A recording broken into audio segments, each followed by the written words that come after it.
I've been disillusioned with the MCU for most of Phase 4 now. The films and TV shows are generally quite disappointing. They're mainly focusing on setting up the new characters that they want to carry the franchise onwards, but haven't managed to make those characters unique or interesting, instead relying on making them seem cool by claiming the titles of those who came before. Even the ones that are built on their own, like Shang-Chi and the Eternals, are given little to no personality to work with, making them feel like side characters being brought in to pad out numbers for the next Avengers film. An exception to this was Spider-Man No Way Home, which, despite its flaws, built on its main characters brilliantly, although its ending seemed like it was trying to write Peter Parker out of the MCU for a while, so that Sony can attempt Sinister Six. Again.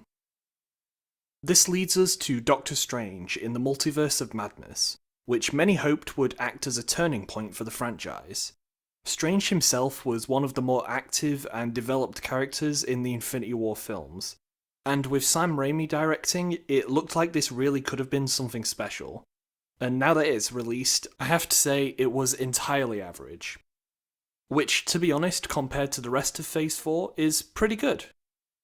If I were to give a quick, spoiler-free review before I get into more detail, I would say I feel the same about this film as I did about the first Doctor Strange. There's a lot of cool individual moments that I really enjoyed, but the film just doesn't have a strong plot, and the characters don't offer much to get invested in. The direction is solid, and there are specific parts of the film, which I'll talk about in more detail later, that highlight Sam Raimi's style as both a horror director and as a maker of classic superhero movies. Now I'm going to go into more detail, so there will be spoilers. I want to start with the stuff I thought was good with this film, mainly the direction and cinematography. Much like the first Doctor Strange film, we have a lot of great visuals here that really take advantage of the more abstract elements the character brings with him. We get a lot of cool visual representations of his magical abilities, and see them interact with the world in interesting ways. I really liked the scene near the start of the film, where we see the city of New York terrorized by a large monster with one eye, and the whole thing feels exactly like a classic Raimi Spider-Man scene. I think that as a director, he has a real skill at making heroic superhero scenes that act as perfect representations of the style that the older comics would have, and I really liked the use of it here. It acts as pretty much the first time we see Doctor Strange as a traditional superhero, leaping into action to protect civilians. We also get some great horror elements focused entirely around the Scarlet Witch, and finally making her powers more visually interesting. Up until now, Wanda has been limited to just vague hand-waving when in combat. But in this film, we see her powers used in much more creative ways, with things like her using reflections to pick people off, and manipulating reality, best seen when she kills Black Bolt. Although Wanda got a lot of great visual development, it's her character that I think is the main misstep of this film. She acts as the main antagonist, but with a pretty shaky motivation, and she doesn't really have a personal connection with any of the other characters in this film. Wanda being a villain is fine. It's good, even. It's the direction I was hoping they would go after WandaVision decided to employ some very strange morality to paint her as heroic in that series, in spite of everything she did, which I just found to be kind of weird. But the problem is, she hasn't been given a strong enough reason to start going fully insane. Her kids acting as a motivation is a cool idea, but these are characters that the audience has known for barely any time. There is the added issue that this goal to live in another universe, where she has children, doesn't even require her to kill America Chavez, which acts as the entire conflict of the story. There is the added factor that she intends on killing the Wanda that lives in the new universe to take her place, but if the multiverse is infinite, can't she just go to a universe where the Wanda living there had kids and then died, so she doesn't have to do anything morally questionable? The point I'm trying to make is that this character has been through a lot of development, and as an audience, we've gotten to know her pretty well. So if she's suddenly going to undergo a shift like this, it needs to be for some really strong reasons. To be honest, as I'm writing this, I'm actually thinking that a lot of the blame for this poor motivation might fall on WandaVision itself, for failing to properly set it up, but at this point that seems redundant. The other key issue with Wanda is that she's being treated as if she has a long-standing relationship with Strange prior to this film, but before Multiverse of Madness, they have literally never spoken. It makes it a lot harder for an audience to feel for the conflict the way the filmmakers want us to.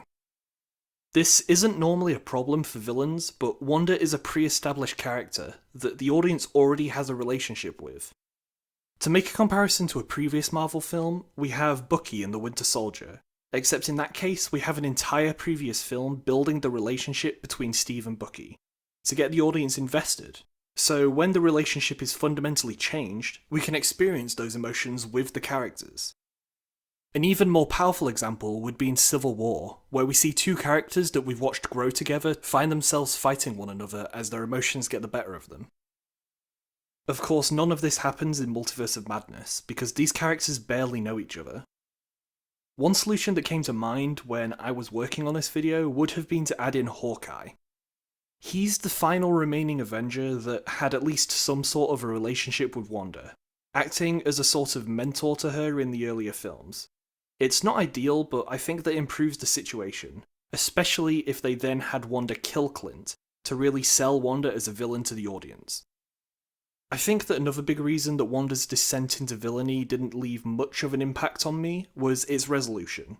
I tend to like it when films like this opt for a creative, character-focused conclusion to the conflict, instead of just an action scene, which is something I think the first Doctor Strange did really well. The issue this time is that it felt weak because of how poorly established the motives were, and it seemed like being only a slight improvement on just saying the name Martha to end the conflict.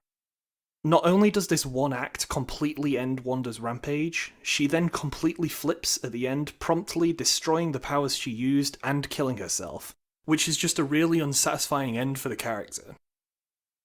The film also introduces America Chavez, who doesn't get a lot of characterization, mainly acting as the MacGuffin for the characters to fight over. There isn't a lot to say about her, she isn't terrible, she just isn't very interesting. Her story is about learning to control her powers, which at the end of the film she is able to do, following a pep talk from a zombie. The final character I want to go over is Strange himself.